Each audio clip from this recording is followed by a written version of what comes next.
নাসিরুদ্দিন জীবনে অনেক কিছু করেছেন, তাই তার অভিজ্ঞতার ঝুলি অনেক বড়।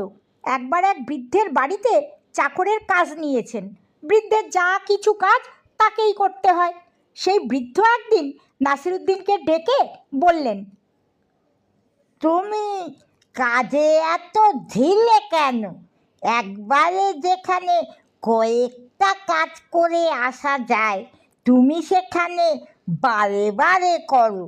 এবার থেকে সব কাজ একসঙ্গে করে আসবে, এভাবে সময় নষ্ট করবে না। একদিন বৃদ্ধ শয্যা নিলেন, অবস্থা খুব খারাপ।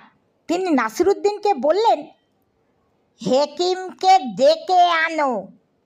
বৃদ্ধের কথা মতো নাসিরুদ্দিন হেকিম ডাকতে বেরোলেন। বেরিয়েছেন তো বেরিয়েছেন, ফেরার আর নাম নেই। অনেক সময় কাটিয়ে নাসিরুদ্দিন ফিরলেন, সঙ্গে অনেক লোকজন নিয়ে। কি ব্যাপার, হেকিম কোথায়? হেকিম এনেছি, আর ওই সঙ্গে কিছু লোকও এনেছি। কেন, লোক কি হবে? আগে হেকিম যা যা চাইবেন তার জন্য লোকের দরকার হবে।